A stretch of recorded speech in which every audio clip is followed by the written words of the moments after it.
La clase de hoy es de la materia instalaciones en obras civiles, es la de desagües pluviales, así que avanzamos con la presentación. Lo primero que tenemos que tener en cuenta es que como toda instalación va a tener una parte que es externa a nuestra propiedad y una interna. En lo que respecta al diseño de la parte externa, lo que vamos a tener que tener en cuenta, que ya se los mencionaron en la clase anterior de desagües cloacales, es que en la Ciudad de Buenos Aires se da la situación de que tenemos dos tipos distintos de sistema de recolección de efluentes.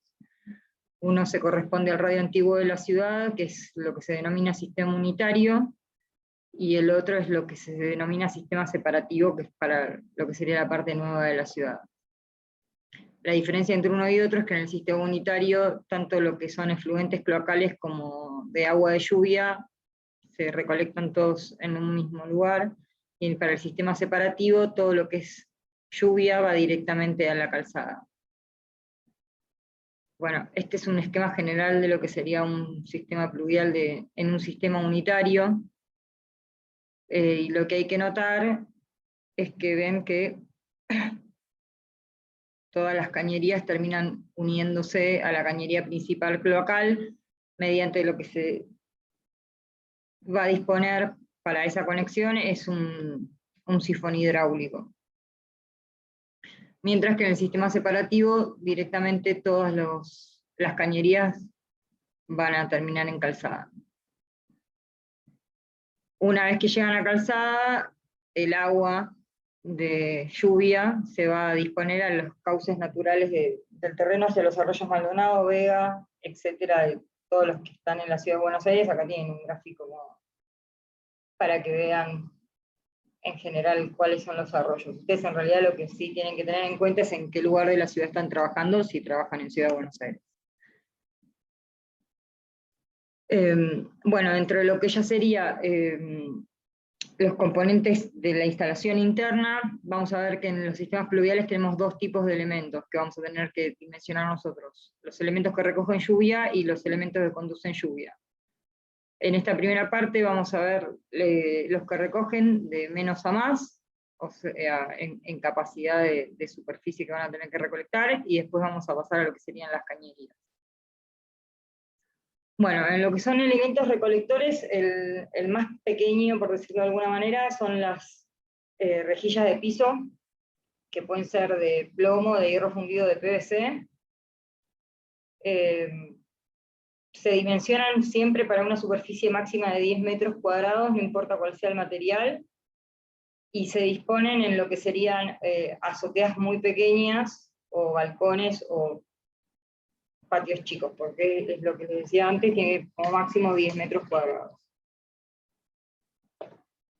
El siguiente elemento recolector que vemos son los embudos, que son los que usamos en general en edificios de propiedad horizontal, o no sé, pueden ser edificios industriales también, en todo lo que serían azoteas, techos, terrazas y canaletas. Estos elementos tienen como función recolectar el agua de estas superficies. El material que pueden tener a disposición son de hierro fundido de PVC, y se dimensionan según la superficie que nosotros tenemos disponible para recolectar agua, por decirlo de alguna manera. En función de esas cantidades de metros cuadrados, vamos a saber cuál es la dimensión del embudo que nosotros tenemos que disponer. Lo que nosotros tenemos que tener en cuenta es que obviamente se puede poner más de un embudo, por ejemplo, en una misma azotea, que tienden a ser la superficie más grande, sí teniendo siempre en cuenta es que hay que darle pendiente a la azotea para que el agua escurra hacia el embudo, ¿no? Otra de las funciones importantes que tienen los embudos es no solo recolectar el agua y llevarla al caño de lluvia, sino también es que permiten la salida de aire de los caños. Por eso van a ver que tienen tres tipos de embudos. Pueden ser de descarga frontal, donde acá ven, o sea, las flechas rojas indican por dónde ingresaría el agua, y las flechas verdes por dónde sale el aire que está dentro de la cañería. pueden tener embudos de descarga central también, que estos directamente son de forma horizontal, o pueden tener también embudos de descarga lateral, que lo que se diferencian es que se les va a disponer una reja parabólica y que hay un codo para llegar al caño de lluvia. Bueno, el tercer elemento recolector que vamos a ver son las bocas de desagüe pluvial. Las bocas de desagüe se disponen en planta baja. No pongan bocas de desagüe, por favor, en azoteas ni en balcones. Los materiales de los que van a encontrar de los proveedores pueden ser de hormigón, pueden ser de mampostería o pueden ser de PVC, si van suspendidas, porque en el caso, no sé, de que planta baja tenga por debajo un subsuelo, es un caso. Y la función de estos elementos es el desvío y la unión de cañerías pluviales en planta baja, o sea, cuando nosotros tenemos que hacer un cambio de dirección en lo que es nuestro diseño en planta baja de las cañerías, tenemos que interponer una boca de desagüe entre esas dos cañerías. Otro de las funciones principales que tiene es el mantenimiento de cañerías, y también puede darse el caso, aunque no es la función principal, es que colecten agua superficial. O sea, por ejemplo, si tenemos en planta baja, no sé, sí, un Zoom, o en un caso típico es que haya estacionamientos que sean sin techar en planta baja, entonces se puede disponer de bocas de desagüe abierta para recolectar el agua de esa superficie. Pero solo es en el caso de las bocas de desagüe abiertas.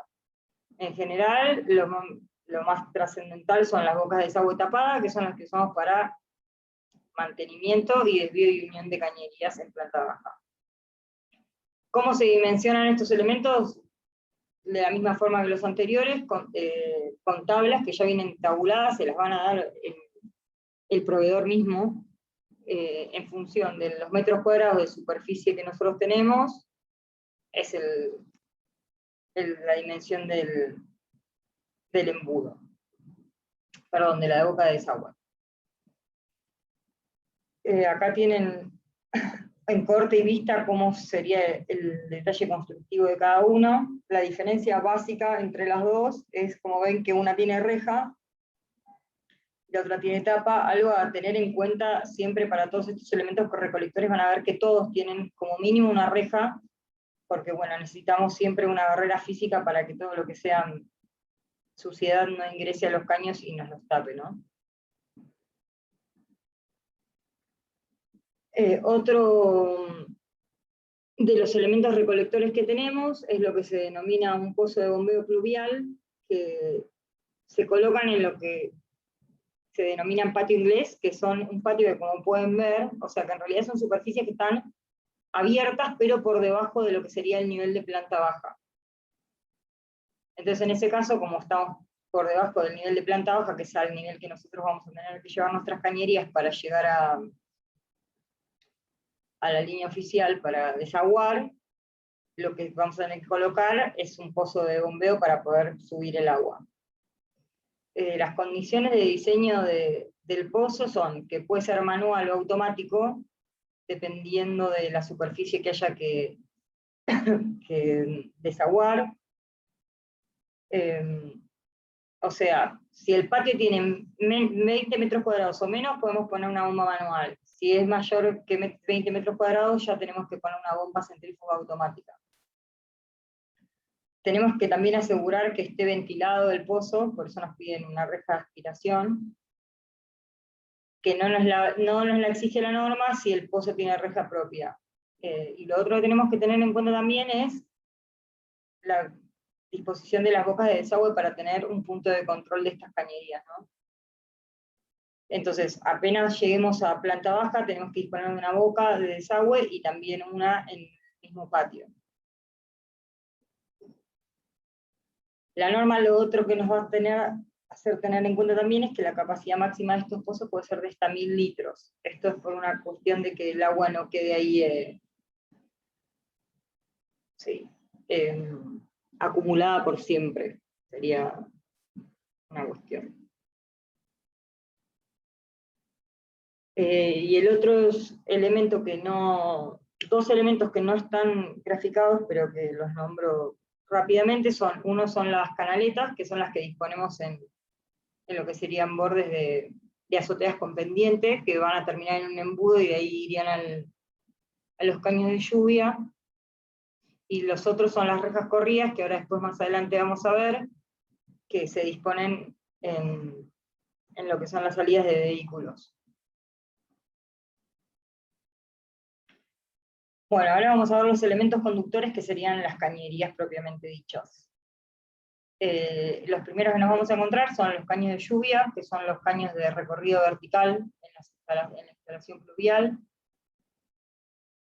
Como pautas mínimas de trazado tenemos que tener en cuenta que tienen que conservar la verticalidad, que el remate tiene que estar protegido por rejillas, por eso que les decía antes de que los embudos, las rejillas, siempre tienen justamente una rejilla como barrera física. Y otra disposición muy importante es colocar caños cámara,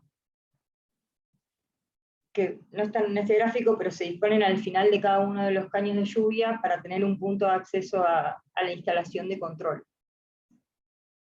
Los caños de lluvia los van a encontrar de PVC o de hierro fundido. Hoy por hoy, obviamente, como ya dijimos en las otras instalaciones, el material recomendado es todo lo que sea plástico, por una cuestión de durabilidad y sobre todo a la hora de manejar para realizar la instalación en obra.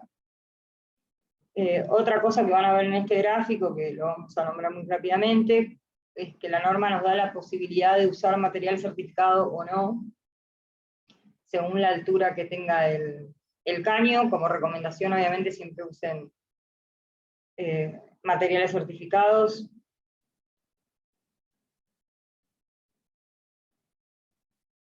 Otro tema a tener en cuenta con respecto al trazado de los caños de lluvia es que vamos a tener medianeras nosotros en nuestras propiedades, entonces tenemos que ver en cómo disponemos los caños. La norma, a ver, como recomendación general, siempre es no embutir los caños por una cuestión de mantenimiento, sobre todo.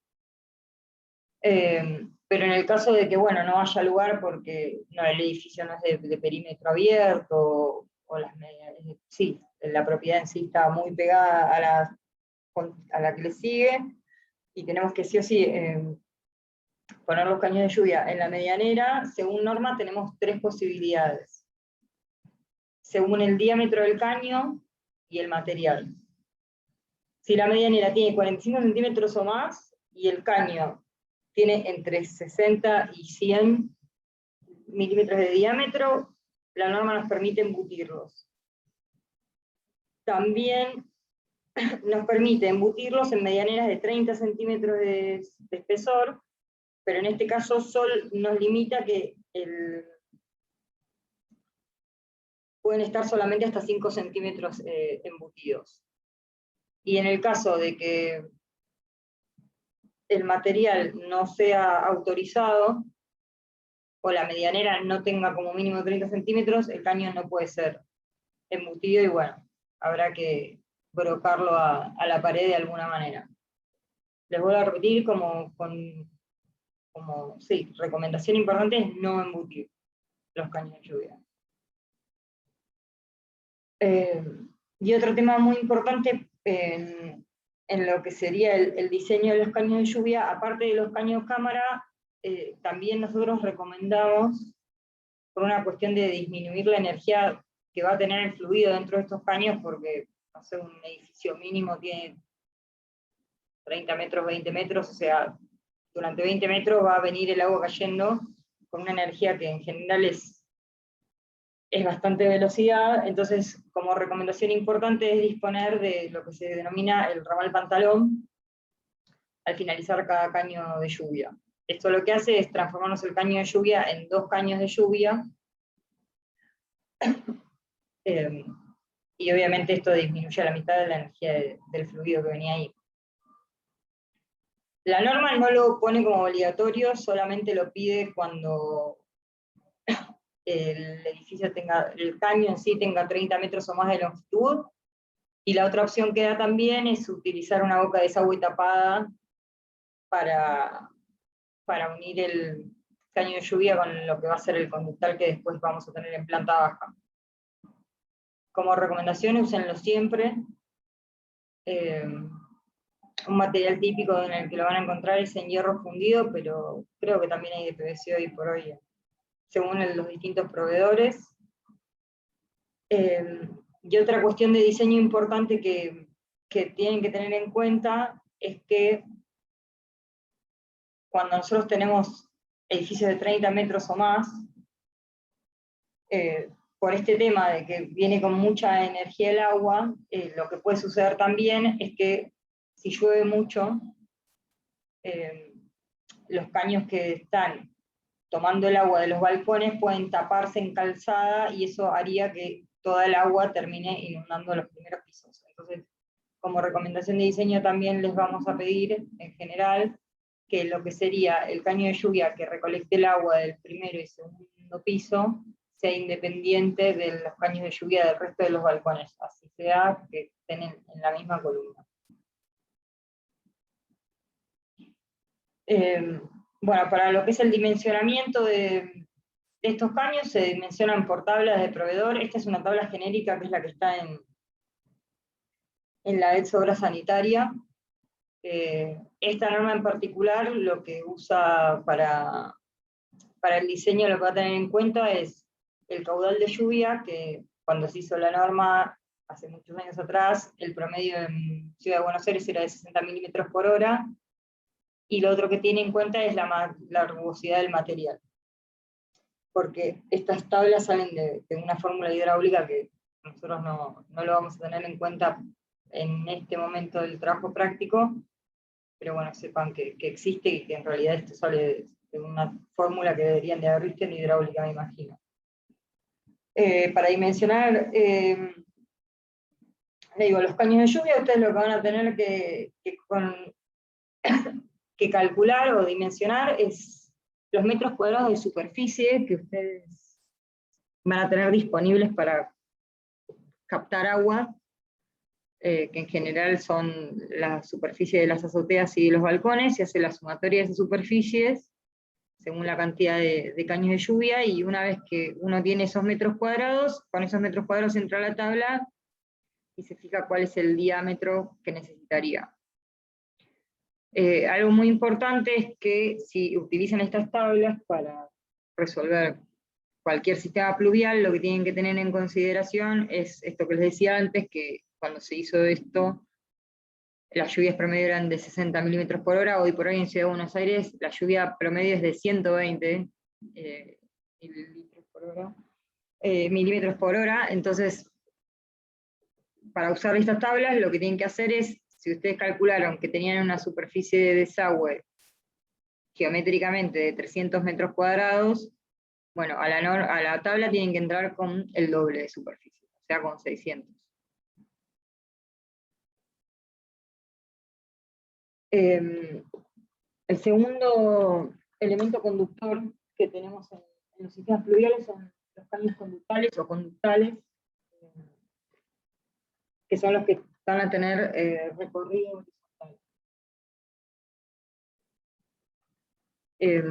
Estos caños pueden ser también de PVC o de hierro fundido, y las pautas básicas de trazado son que tienen que responder al sentido de la corriente, obviamente como siempre la menor cantidad de desvíos posibles, tienen que tener pendiente hacia calzada, aun cuando la norma no nos da limitación de pendiente en el caso de caños de sistemas pluviales, no hay pendientes mínimas como sí les pasaba en desagües cloacales. En sistemas pluviales no, siempre se da una pendiente mínima para favorecer, pero no es pedida por norma porque, bueno, se asume que es un líquido blanco lo que va a circular por las cañerías.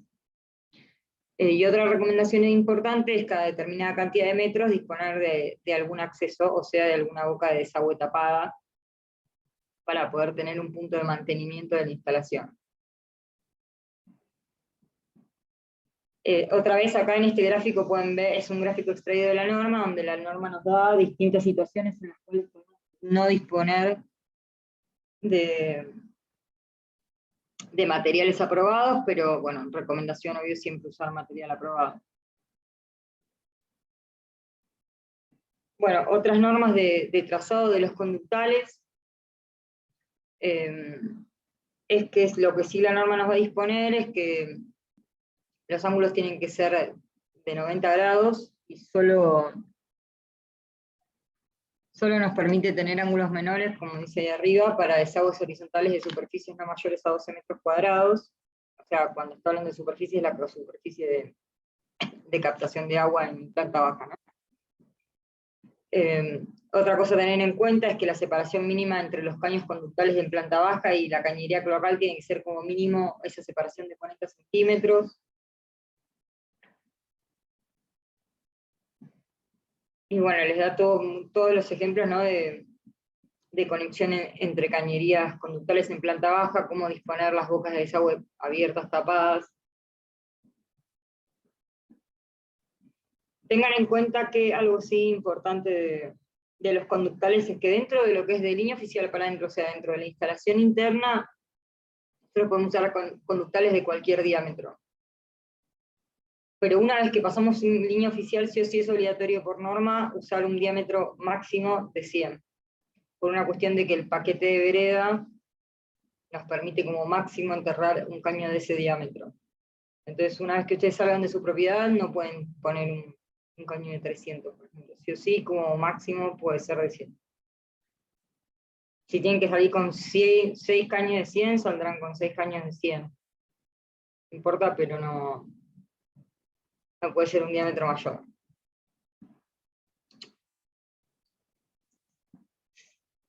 Bueno, para el dimensionamiento de los conductales,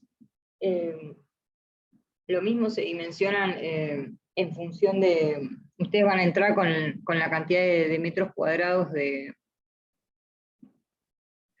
superficie que van a recolectar agua. Tengan en cuenta otra vez lo mismo, si ustedes calculan, si usan estas tablas, que son las de la ex obra sanitaria, que están tabuladas para una lluvia promedio en Ciudad de Buenos Aires de 60 milímetros por hora, tienen que entrar a la tabla con una superficie del doble de metros cuadrados de la que calculen geométricamente.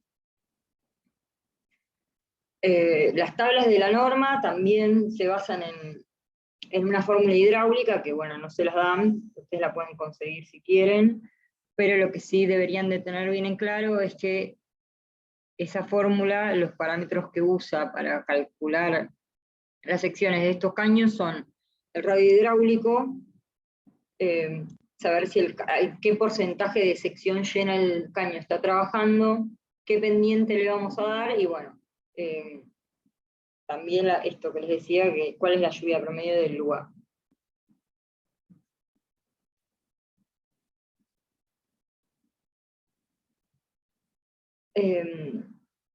Bueno, ahora vamos a ver un par de condiciones que nos da la norma para disponer nuestros desagües pluviales. Bueno, como primera situación tenemos lo que es típico, un lugar típico donde vamos a tener que recolectar agua de lluvia, que son los balcones. Y con respecto a los balcones tenemos 3 situaciones. El balcón puede dar al contrafrente o a un patio general, o sea, totalmente interno a nuestra propiedad, y en ese caso la norma nos permite el libre escurrimiento. Podemos tener un segundo caso, que son estos de acá, donde nosotros tenemos la línea oficial, y el balcón nace por detrás. En ese caso la norma nos permite el libre escurrimiento o desaguar mediante una rejilla o un embudo, pero como una situación optativa. Y el tercer caso es que el balcón se proyecte detrás de la línea municipal y por delante. En ese caso es obligatorio la recolección del agua de lluvia de ese balcón. Nosotros recomendamos, por lo menos en todo lo que es del lado de línea oficial, siempre recolectar. Pero bueno, la norma les da sepan que la norma les da estas 3 posibilidades, ¿no? Que si estuviesen por sobre línea municipal, podrían no captar ese agua. El segundo caso de superficies de captación son lo que sería planta baja cuando no está techado. En ese caso, hoy lo que yo les había dicho antes, lo que vamos a usar para... Esto sería planta baja, eso, o sea, claro, porque a veces no entienden el gráfico, esto es la azotea, lo ignoramos.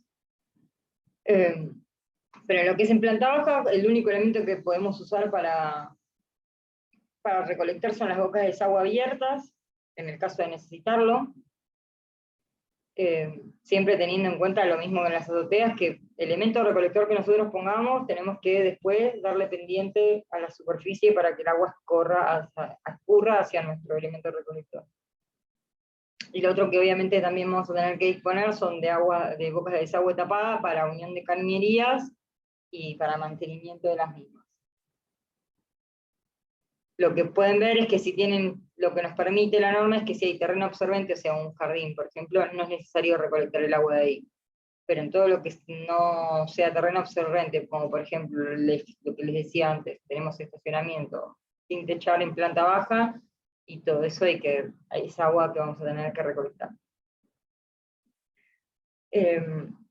Otra de las superficies de captación de las que vamos a disponer, que la norma nos da determinadas indicaciones, son lo que son playas y entradas de vehículos.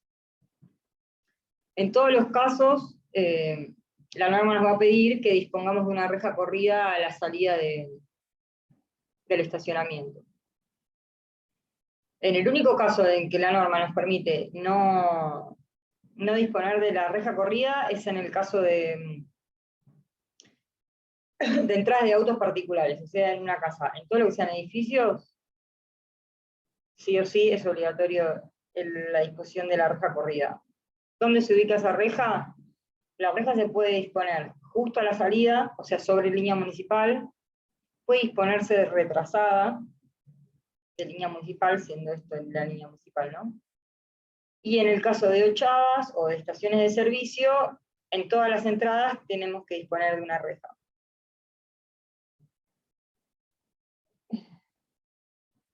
Bueno, pasamos al tema que sigue, que es el tema de recuperación de lluvia, que es lo más moderno, entre comillas, de este tipo de sistemas.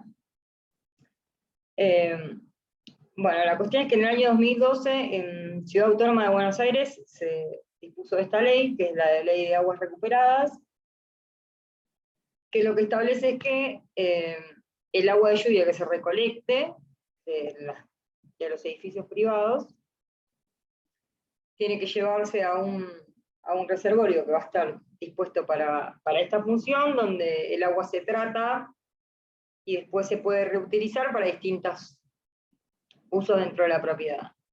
Esta ley rige para cualquier edificio de propiedad horizontal nuevo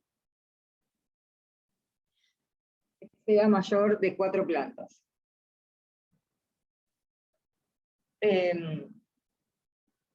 Y los usos de los que vamos a poder reutilizar esta agua son lavado de piso, lavado de veredas, para riego, para depósitos de inodoro, para el lavado de ropa.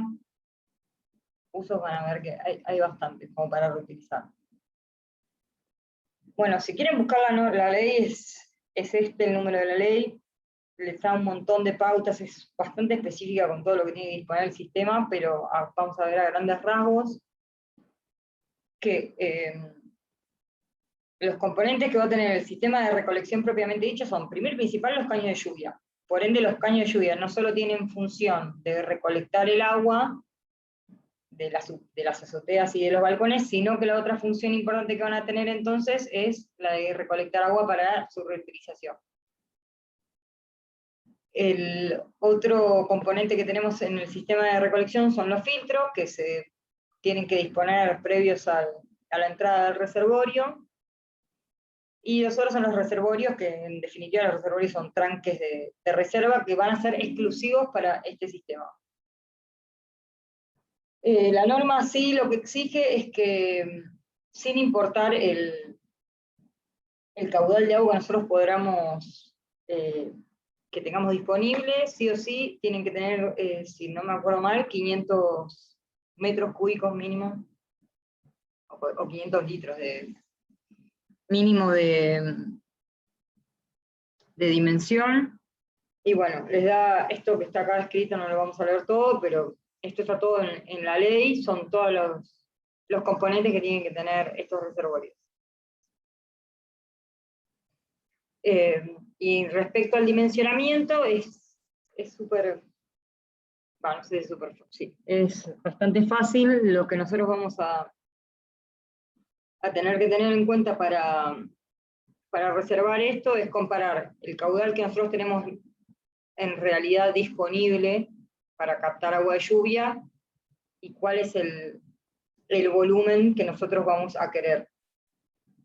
El caudal real es la primera fórmula que tienen ahí, que depende de la superficie de captación disponible, que son metros cuadrados, o sea, de la superficie de azoteas, de balcones, y sin techar en planta baja. Depende de la precipitación media anual del lugar, que eso se saca de tablas, y del coeficiente de escorrentía, un coeficiente que también se saca por tablas, que depende del tipo de superficie donde va a caer esta agua de lluvia. Lo segundo que nosotros vamos a... El segundo parámetro que nosotros vamos a calcular es la necesidad de agua no potable para nuestra instalación, o la demanda del sistema sería. Para calcular esta necesidad de agua no potable, lo que vamos a sacar es el volumen óptimo de depósito por año y el periodo entre lluvias. Una vez que calculamos estos dos parámetros, vamos a comparar el volumen real que nosotros tenemos de agua precipitada y el volumen al cual nosotros aspiramos a tener para poder reutilizar. Si el volumen real del que nosotros disponemos es mayor que el volumen que nosotros queremos reutilizar, entonces nuestro valor de cálculo para el reservorio va a ser esta necesidad de agua no potable. En el caso de que sea al revés, de que lo que nosotros pretendemos recaudar sea mayor que lo que disponemos en la realidad, y bueno, ahí lo que hacemos es empezar a eliminar usos. O sea, si nosotros habíamos dicho, bueno, yo quiero disponer de agua no potable para los inodoros, para riego y para los lavarropas. Si me da mayor que el caudal a retener, entonces en ese caso, bueno, sacaremos algún uso. Digo, bueno, listo, para los lavarropas no voy a usar agua no potable, y vuelvo a calcular todo y comparo otra vez estos dos parámetros.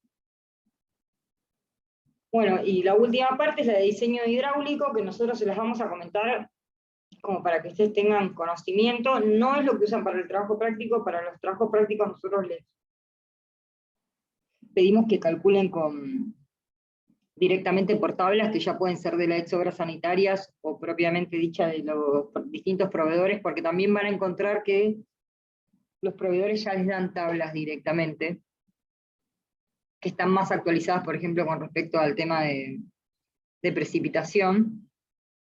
Pero bueno, al margen de eso, nosotros les damos esta parte de diseño hidráulico, que es en lo que la vida profesional, sobre todo para edificios grandes, más se utiliza, porque nos da un cálculo mucho más exacto. Pero sepan que esto no es lo que usan para el trabajo práctico.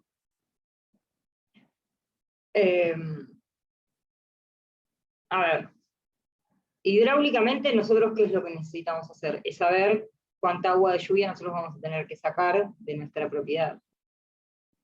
Entonces, para poder obtener ese parámetro, lo que vamos a necesitar es el área de proyección horizontal de la superficie a evacuar, la intensidad máxima de precipitaciones a considerar, que sale de una tabla, y el coeficiente de escorrentía de cada una de las superficies que tenemos. Entonces, la superficie de captación la vamos a calcular de dos maneras. Una considerando que el agua cae de forma horizontal, y otra calculando un determinado ángulo de inclinación del viento. Se comparan esas dos superficies y se adopta una para obtener el caudal a evacuar. Con respecto a las precipitaciones, que era ese parámetro que decía Imax, en la primera formulita que vimos, las precipitaciones máximas se sacan de tablas, están en todos lados, o sea, es googlear, no hay mucho más. Y lo que es el coeficiente de escorrentía, como les decía, van a ver que depende de la superficie donde va a caer el agua, propiamente dicho. Entonces fíjense que nos dice, bueno, tipo de techos, características, y con eso nos da los distintos valores del coeficiente de escorrentía. Una vez que nosotros calculamos SQmax, o sea, la primera formulita de todas que vimos, vamos a ir a tabla y con eso vamos a poder dimensionar nuestros caños de lluvia y nuestros caños conductales. Lo que tienen que tener en cuenta es esto que les decía, ¿no? Entonces ustedes van a obtener un caudal con lo otro, y una vez que obtienen el caudal, en función de la precipitación, van a poder obtener un diámetro. Lo que tienen que saber con estas tablas es que, sí, o sea, lo mismo de siempre, usamos tablas, pero con el criterio de saber de dónde, ¿no? Están saliendo estas tablas. Entonces, por ejemplo, en general estas tablas se usan a partir de la fórmula de Whittington, con una cañería de rugosidad de 0,01, que es para un material plástico en este caso, trabajando una sección llena del 25%, porque bueno, para lo que son cañerías verticales, hidráulicamente lo que nos va a importar es el porcentaje de cañería que va a estar ocupado por el fluido. Y acá tenemos una tabla para poder dimensionar lo que son los conductales, que estas tablas para dimensionamiento lo que se basan en la fórmula de Manning, que la tienen que haber visto en hidráulica alguna vez, y lo que tienen en cuenta también es la rugosidad del material, que en este caso esta tabla en particular es para materiales plásticos. También lo que tienen en cuenta es el radio hidráulico. Obviamente que como considera el radio hidráulico, lo que tenemos en consideración en definitiva es la forma, ¿no?, geométrica del caño. Y bueno, lo mismo que antes, nosotros vamos a tener un caudal que nosotros ya calculamos, vamos a elegir una pendiente, y en función de eso vamos a decir, bueno, entonces este es el diámetro que necesito, en función de la superficie que tengo que desaguar. Y bueno, este es el fin de la presentación.